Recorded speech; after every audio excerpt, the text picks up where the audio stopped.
Hi guys, welcome back to the channel. Today we are going to be taking a look at one of Naoya Inoue's amateur boxing fights. It looks like this is a national tournament or national selection level fight. I believe his opponent is called Ryoaki Tanaka. This particular video is from the YouTube account Sakana Chianeru. So that's channel in Japanese. So forgive me, but I am reading the katakana and the Japanese script for this language, and my Japanese is extremely basic to the point it has become non-existent. In any case, please do give them a follow and watch some of the awesome fights available on the channel. The Sakana channel has a really dedicated and consistent upload schedule, and you'll be able to see a lot more of Naoya Inoue's amateur fights there. So yeah, anyway, we will switch cameras and go straight into the fight. So yes, we are ready and good to go.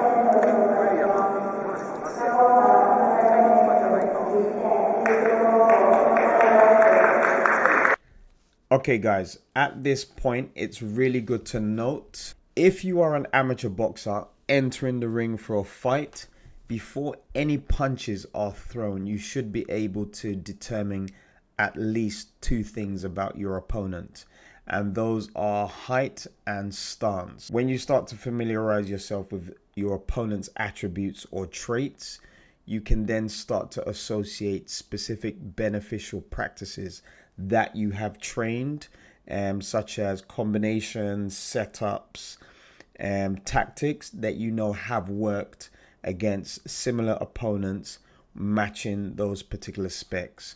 There will be, of course, other things you need to pick up on, such as their style, whether they are aggressive or defensive, also whether they have technical flaws, and so on and so forth.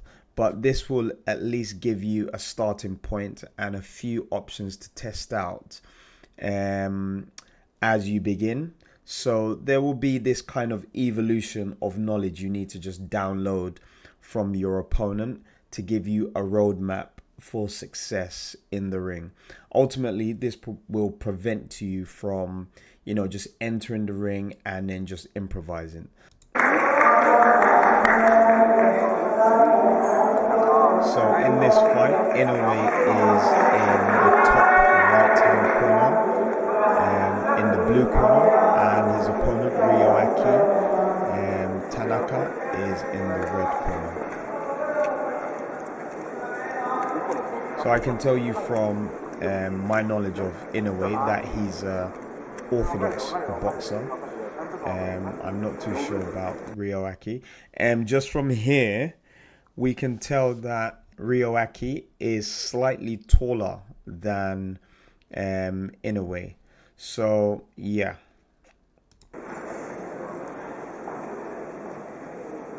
See if we can determine the stance. So just by looking at Inoue, obviously he has his left foot forward. It might change, but we know he's an orthodox boxer. Ryoaki, on the other hand, has his right foot forward, so he's probably going to be a southpaw. And just to give you, guys, some details on this, the taller fighter, Ryoaki, will normally have, the advantage of being able to strike first with his jab. The shorter opponent will have the advantage of punching at short range if he manages to close the distance. So the kind of implication of this is that the taller fighter wants to keep the distance ordered, while the shorter fighter, wants to create chaos around the understanding of the distance. So the taller fighter will seek to have more of a versatile but a consistent lead hand, just so that he can probe and maintain distance. And the shorter fighter will seek to utilize, slips, movement, footwork, feints to introduce more uncertainty when it comes to the determination of distance.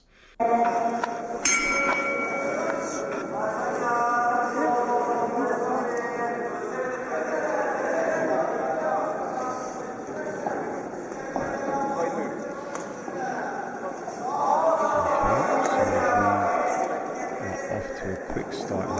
Obviously this is amateur boxing. We have no real time to waste.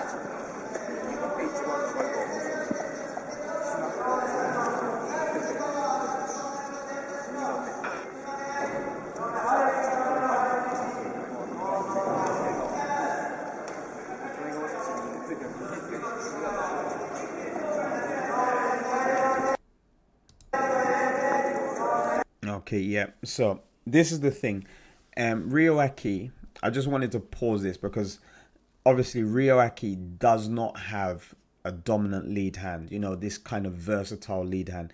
He's not really trying to be first. And, you know, you can see that even in this position, you know, he has his hands withdrawn.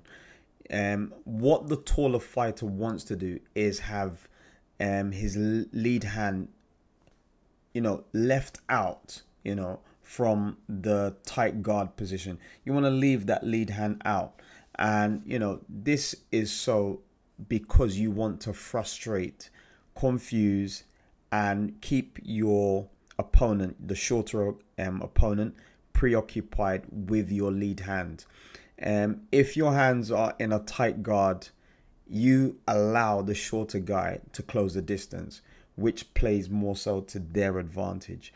And you can see now Inoue is even throwing his backhand, you know, at the opponent, which is something that tells anyone that's watching that he's already closed the distance.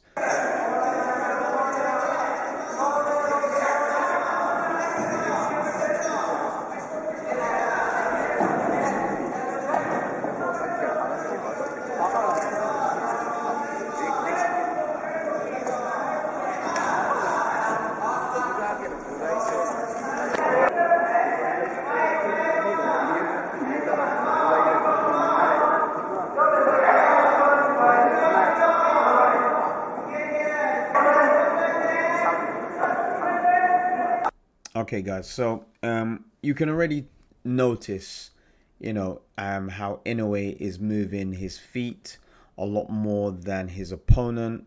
You know, this will discourage the jab and perturb his opponent's understanding of the distance. So this is what we were talking about in terms of movement. You want to have this particular type of movement if you are the shorter guy. It's just small movements from the left to right, forwards, backwards, slips here and there. You know, nothing too excessive. You don't want to tire yourself out.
That was a nice little move there. That was not a 1-2, but it was a 1 to close the distance initially.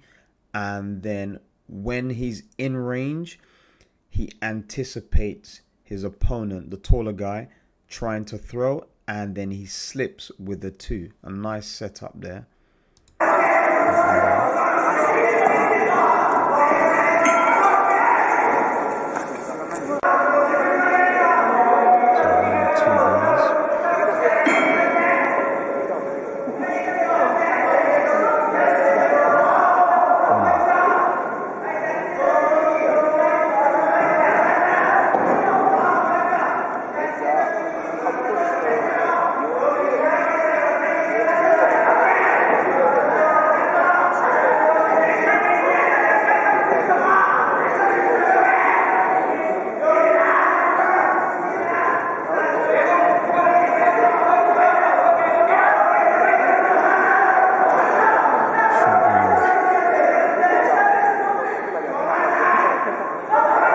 So guys, obviously Ryoaki is allowing Inoue to come into range because his lead hand is not dominant enough. It's not versatile. It's not keeping Inoue honest and, you know, preoccupied. He's walking straight into distance, you know, with his own jab in a way. You know, he's just not really bothered about anything coming back from Ryoaki at long range. So that's why he's able to offload his combinations at short range so easily.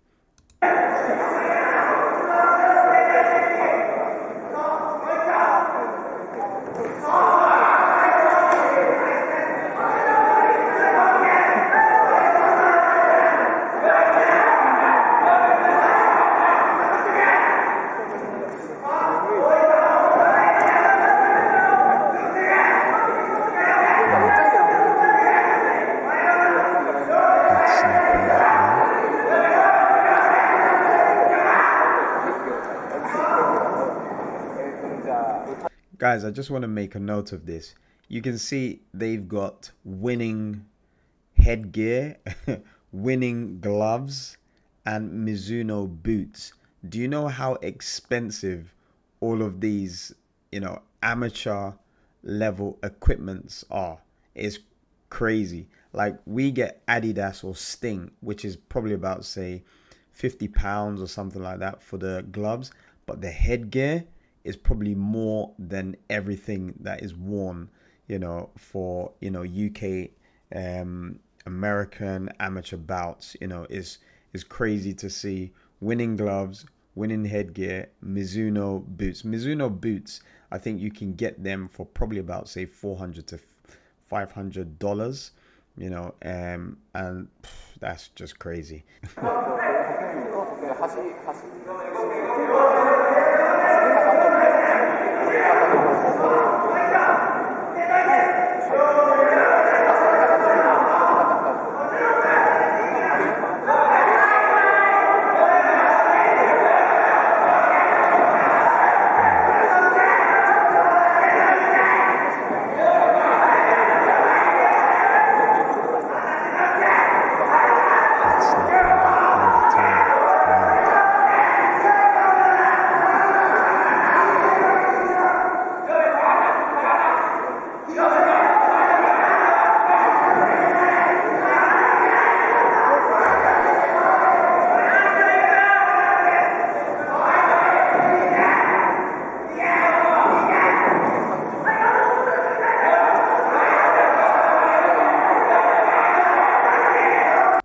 Guys, this fight is being fought at short range. This is, you know, Ryoaki has not really established his jab, and Inoue is literally just exchanging with him at short range. And obviously at short range, the shorter opponent, because of the distance of his limbs, the length of his limbs are shorter, and he follows a smaller arc, he's going to be able to offload combinations a lot quicker than the taller guy.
Yeah, I think that was a low blow there.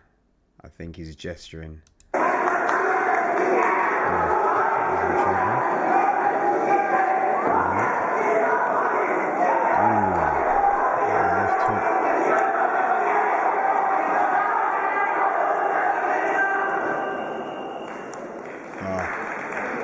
Referee's called the fight.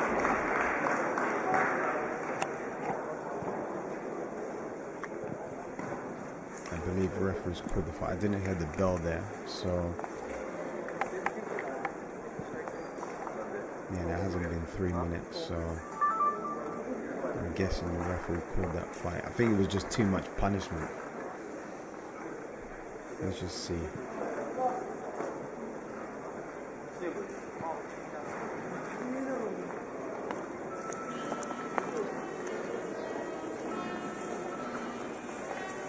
So you can see the height there, the difference, slight difference there. Ryoaki's, you know, a few inches taller than Naoya.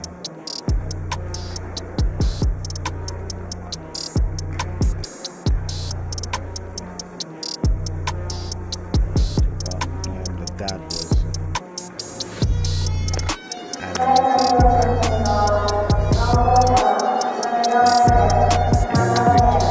Okay guys, so that was a stoppage victory for Naoya Inoue. Obviously there was no knockdown, but the referee stopped the fight. Amateur boxing is of course more regulated for the safety of the boxers, more so than pro boxing. Inoue established, for me, you know, his preferred distance before his opponent did, and this combined with the short range brutal combination punching that, you know, Inoue implemented during the fight, it just concluded a win for Inoue. I was, you know, at the beginning mentioning to you guys all the things that I believe you need to observe: the stance, the height of your opponent, just to be aware that they might lead with the jab. If they are shorter, be prepared for when they start to move their head, their feet. In that situation, I didn't give you the remedy for that, but you want to feint as the taller fighter with your lead hand. Feint them into a position, and then once you get them to move, you can commit to the jab after the feint. Anyway guys, that's all for now. I really hope you enjoyed, you know, watching this video. Please remember to smash that like button if you have enjoyed watching this particular update. Leave a comment in the comment section if you want to add anything about Inoue as an amateur or even as a pro. Remember, Sakana Chianeru Sakana channel has all of these fantastic Inoue fights that you can watch at your leisure, and subscribe to the channel, you know, show your appreciation to them as well. Without them uploading this particular fight, this specific video would not be available to you guys. So show your love to them, and until my next video, I'll see you guys soon. Peace.